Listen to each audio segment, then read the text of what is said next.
RTS Info, Brigitte Rourty. La Cour suprême des États-Unis a infligé hier un cinglant revers à Donald Trump. Elle a refusé de se saisir d'un recours formulé par ses alliés pour bloquer la certification des résultats de l'élection présidentielle dans l'État de Pennsylvanie. Le temple du droit américain, qui compte 3 magistrats nommés par Donald Trump sur 9, n'a pas motivé sa décision et aucun de ses membres n'a notifié être en désaccord.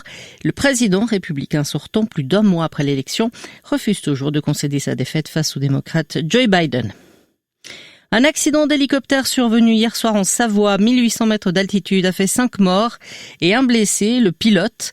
Il se trouve en état d'urgence absolue, a annoncé à la presse le préfet de Savoie, préfet qui n'a en revanche pas avancé d'hypothèse sur les raisons de l'accident, ni précisé si l'équipage de la compagnie privée Service Aérien Français effectuait un entraînement ou une opération de secours.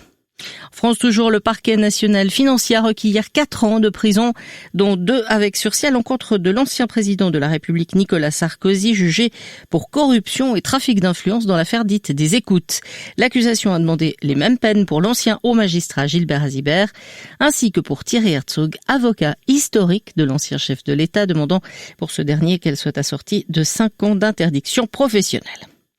Les CFF et Trenitalia suspendront les liaisons transfrontalières entre la Suisse et l'Italie à partir de ce jeudi pour une durée indéterminée. Les trains grandes lignes rouleront jusqu'à la frontière. Le trafic régional entre Brigue et Domodos, cela n'est pas touché. Le service régional Thilo entre le Tessin et la Lombardie est en revanche lui concerné, ont indiqué hier les CFF dans un communiqué. La décision est basée sur un décret du gouvernement italien pour lutter contre le coronavirus, décret qui demande notamment des prises de température dans les trains de voyageurs passant la frontière. En outre, les passagers doivent se munir d'une attestation de résultats Covid-19 négatifs. En hockey sur glace, enfin en National League, Genève Servette s'est défait de Fribourg-Gotteron 4-3 après les tirs au but. Lausanne conserve la tête du classement après son net succès 3-0 face à Berne.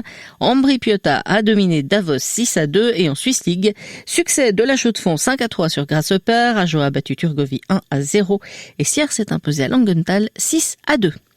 Dans le plus souvent très nuageux avec de faibles précipitations aujourd'hui, parfois continues ce matin le long des préalpes en direction de la Suisse alémanique, devenant sec dans le courant de l'après-midi. La limite plus neige se situera vers 500 mètres, 3 à 8 cm au-dessus de 600 à 800 mètres. Il fera de 0 à 4 degrés au meilleur de la journée. Toujours nuageux demain avec quelques faibles précipitations dès l'après-midi sur l'ouest du Jura et la région alémanique. 0 à 4 degrés au mieux. Même programme pour vendredi, mais la limite plus neige remontera de 600 à 1200, voire 1400 mètres au nord des Alpes et restera à faible altitude en Valais, 3 degrés. Vous écoutez RTS Info, je vous retrouve pour un nouveau bulletin à 2h.